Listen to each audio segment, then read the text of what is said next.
What is up, everybody?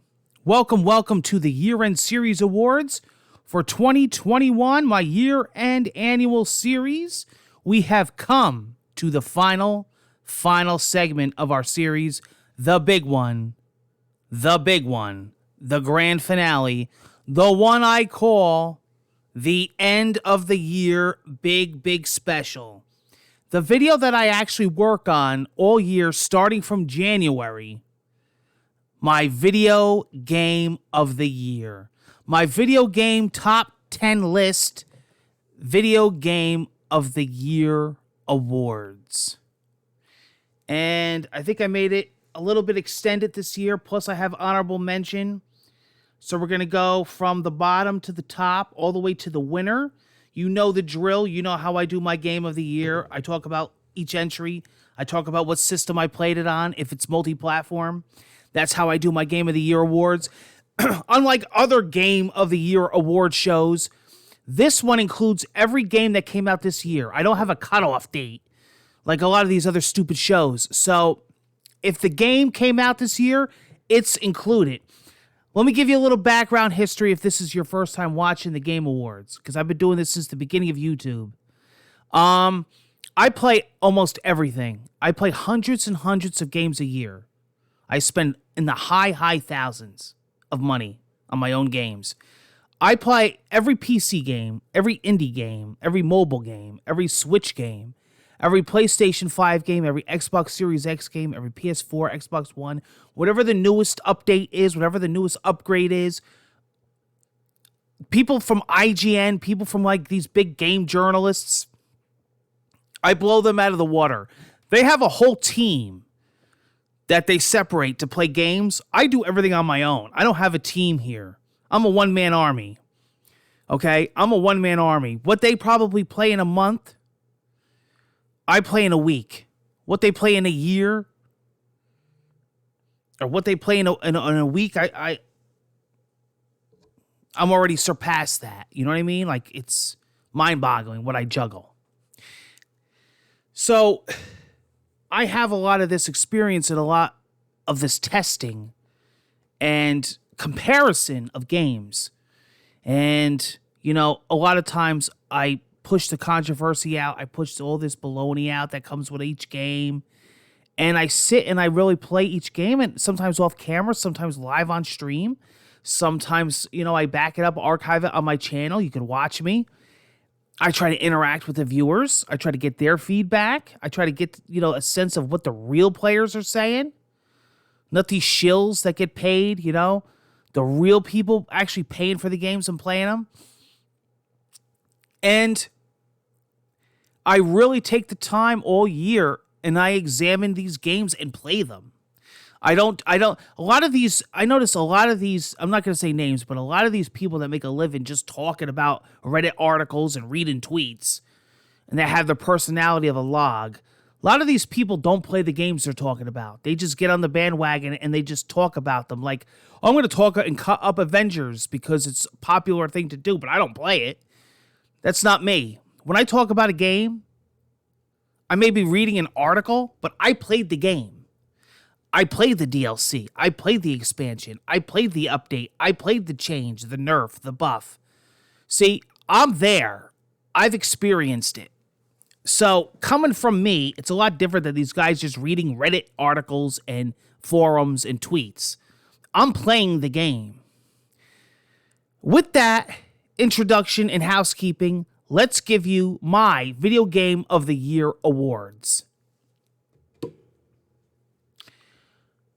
Starting with Returnal on the PlayStation 5. Now, you might be saying, Sean, I'm surprised that this isn't higher on your list. Well, I'm going to tell you, when I first played it, I was thinking this could be Game of the Year. But, you know, the more I played it, let me tell you, it's a phenomenal game. If you own a PlayStation 5, you need to have this game. I mean, it's on my list. And you got to remember, you might be thinking it's on the bottom of Sean's list, but my list got cut down from many games, okay? My list went from like this to this, so it's still an amazing game because I play everything. So if it made the list, it's still the top of the top, right? And the reason it being is the difficulty. I figure, well, this isn't for everybody. This isn't going to be a recommendation that everybody's going to play. This is a tough game. This is a game that you may feel, I'm not getting anywhere. This is a game that you may feel, man, I suck. I'm not progressing. I'm not, not progressing in the way that I wish I was. I'm not saying, I'm going nowhere but like a treadmill. But I mean, I'm seeing the same four walls. I'm seeing the same area. I'm seeing the same enemies. What am I going to get to new areas? Oh, hit the save button. I'm going to walk away tomorrow and continue. No, this ain't it, Chief. This ain't it. You ain't in Kansas anymore. This is a tough freaking game. Okay, this is a game where people had to leave their PlayStations on for days. So to be higher in the list wouldn't really be fair to everyone. This is a required taste. This is not for everyone. But this game is phenomenal. It's well made. It runs fantastic. The graphics are great. Housemarque did a phenomenal job on this game. I couldn't recommend it enough. It's just not for everybody. It may not be your thing. Is this going to be a lot of other people's game of the year? It absolutely is. There's people that just like games like this, roguelike games that just want this experience and only play games like this. If that's you, well, then this game is number one. This game is top of the top. It's just not for everyone. Keep that in mind. All right. Psychonauts 2 on the Series X. Loved it. I loved the story. I loved the meaning. I loved the characters. I loved the graphics. Tim Schafer. I loved the art direction. I really love the art direction. I love the gameplay. I love the different mechanics. A beautiful, platformer, whatever you want to call this game. It's just so many things in one. It's an experience. Psychonauts 2 was a really charming experience. I was a big fan of the first one. The fans had to wait a long time. I really do believe it was well worth it. Psychonauts 2 is an amazing game. I was a big fan growing up of Monkey Island and the LucasArts games. And I loved the humor in this game. This game made me chuckle. I loved the characters, and I just think it's an amazing game. And I definitely highly recommend you check this game out. Coming in next is Pokemon Diamond Switch. I usually don't include remakes or remasters, but this one was changed enough where I believe it should be in here. It's a beautiful Pokemon game. You could spend hundreds of hours in this game. It's a time sink. If you're in the itch for a new Pokemon game and you're waiting for Arceus Legends next year, this is definitely a great holdover. I was just reading today that if you have a save file, you'll get some extra stuff in Arceus Legends next year. This is an amazing game. This is an excellent Pokemon game. I don't have to say much about Pokemon games. If you know the drill with Pokemon games, you're getting it all here. And it looks fantastic on the Switch. I've been playing it on the OLED screen, and it looks amazing. Next is Monster Hunter Rise on the Switch. Switch made it big time on this list this year. Good job on the Switch. Monster Hunter Rise is just a phenomenal, beefy, massive, time sink game. Looks great on the Switch. Looks great on the OLED. If you're a fan of Monster Hunter, you're going to be a fan of Rise. To me, and I'll say this, boldly, it's one of the best. There's DLC coming out now.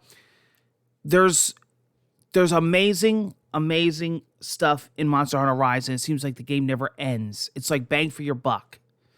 I call this a bang for your buck game. And a lot of times when I make Game of the Year lists, not so much the winner, but Game of the Year lists, it's about how much time can you sink in this game,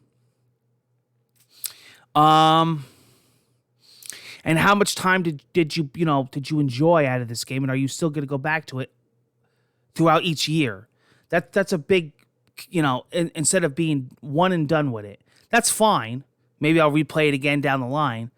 But like with Animal Crossing. I couldn't stress this enough about it. It's an ongoing thing. It's an ongoing adventure.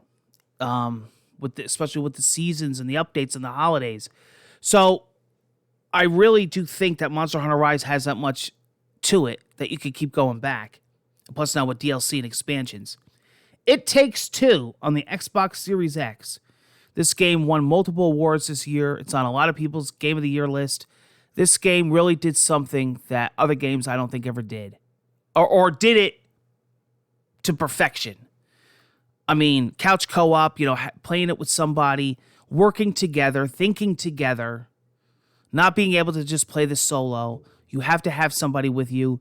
You're thinking, working together with your controller. You're thinking of an what strategy. How do we solve this together? How do we solve this puzzle?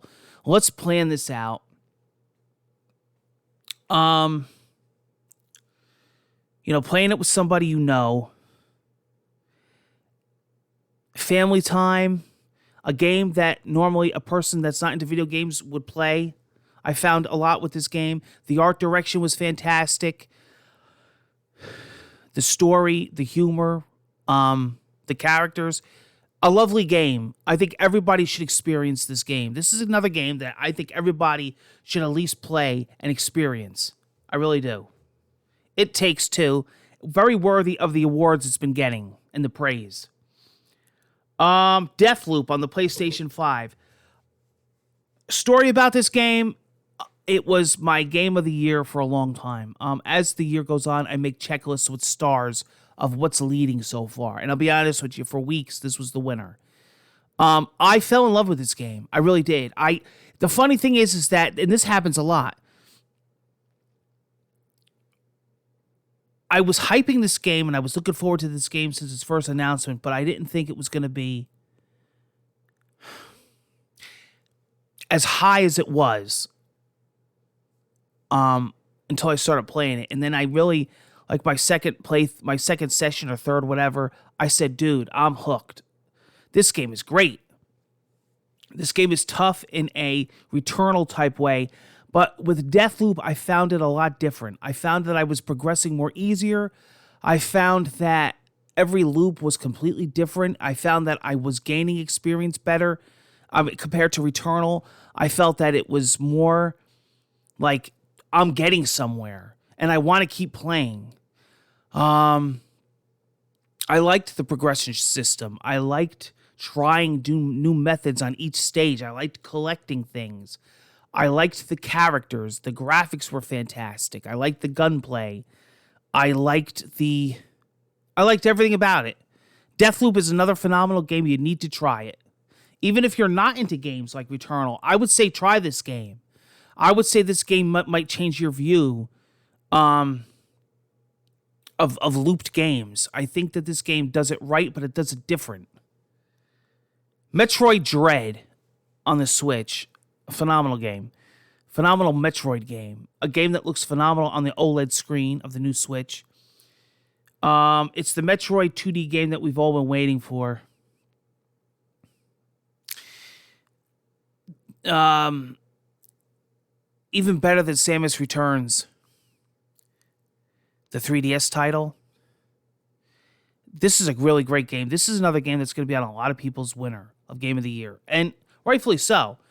Completely understandable. If you're a Metroid fan, I can't stress this one enough.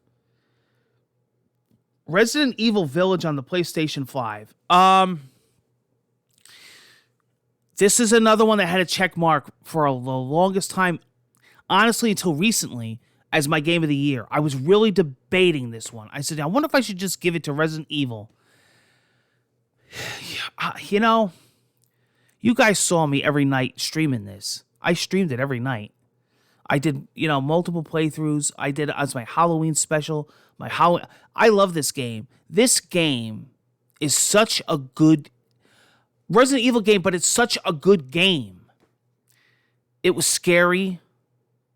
It made me jump. But it was a good game. Aside from the graphics and gameplay, it was fun.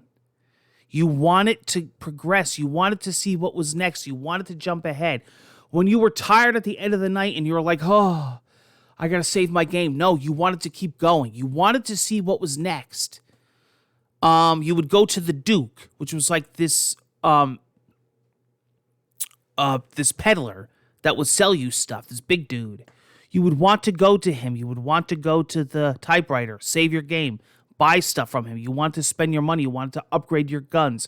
You wanted to see what he had in the store. You wanted to go to the next boss. You wanted to find them. The puzzles were great. The puzzles were amazing. The enemies were fantastic. The cutscenes were mind-blowing. The story was great. I really truthfully believe, I think the graphics were drop-dead gorgeous. I played it on the PlayStation 5. I truthfully believe Resident Evil Village is one of the best games this year. I really do. And I definitely could see it being people's game of the year, and I think it should be. It's that good of a game. And I didn't really think I was going to think that playing it. I really didn't.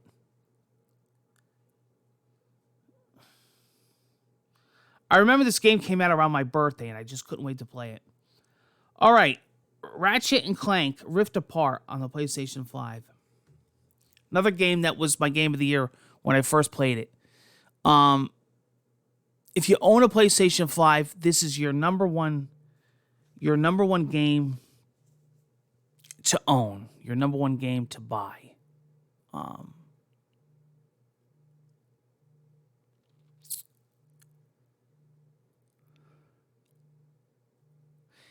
I can't stress Ratchet and Clank enough. Ratchet and Clank belongs in everybody's home, no matter what kind of games you like, if you own a PlayStation 5.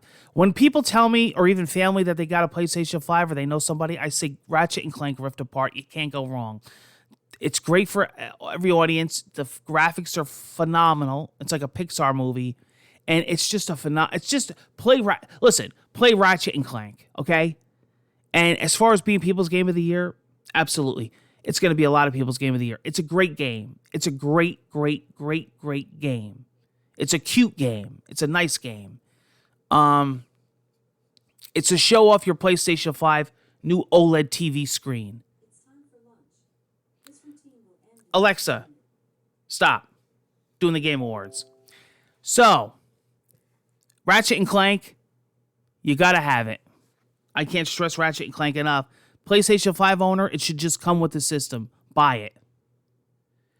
If you can only buy one game with your system when you take it home, you get Astrobot built in, but get Ratchet and Clank.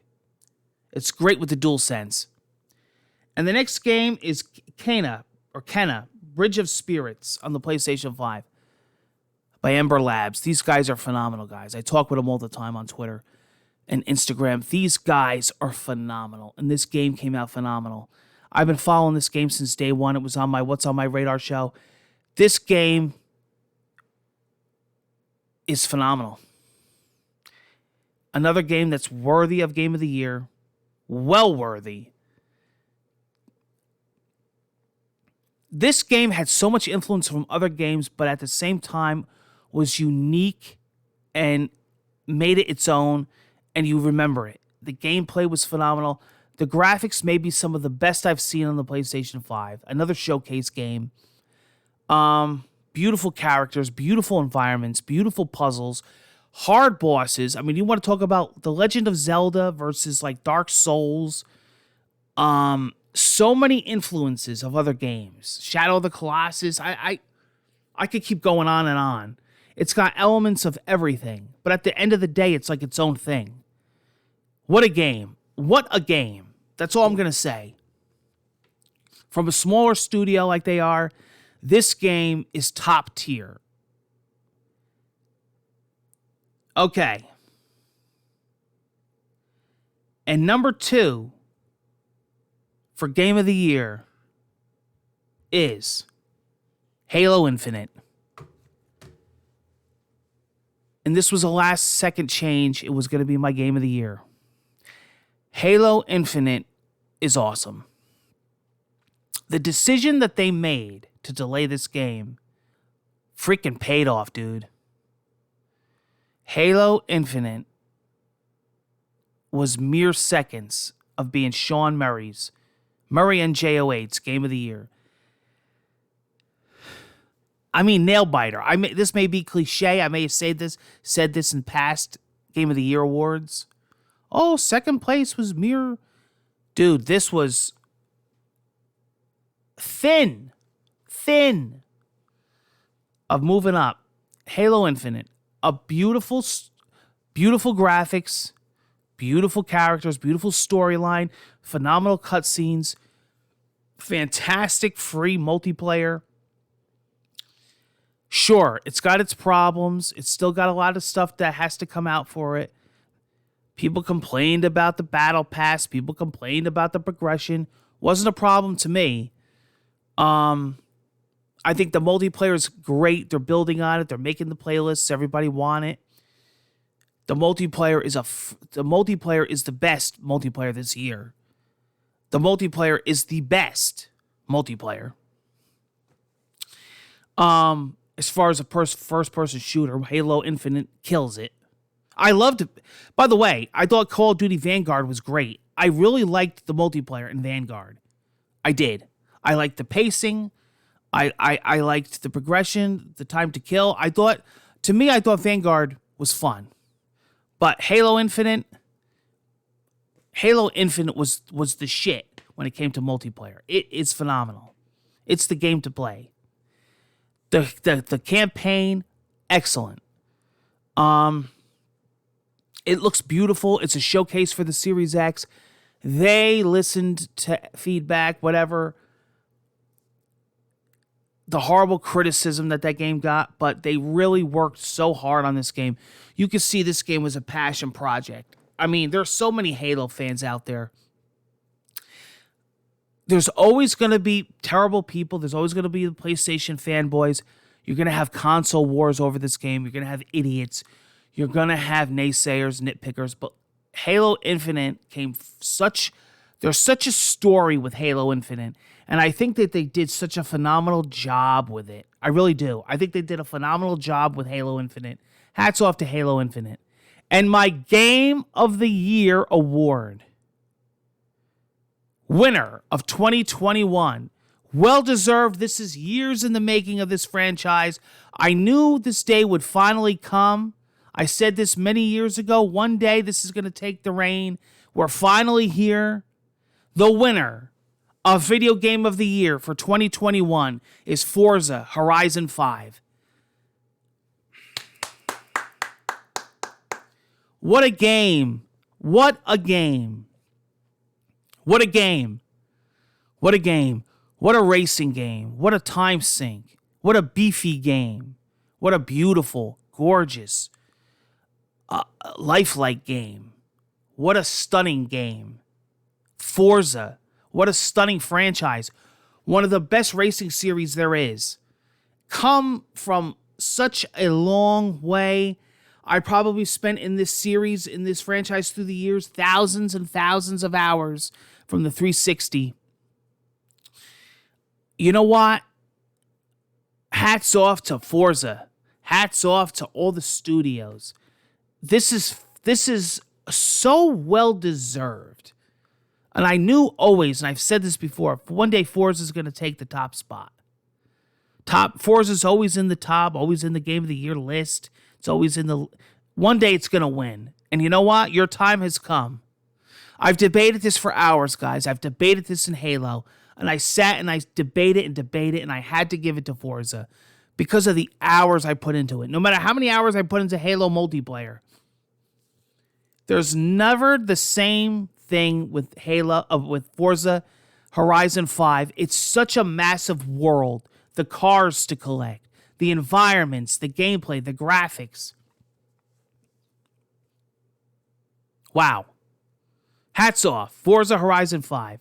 And that's my Game of the Year awards for 2021 of my year-end series.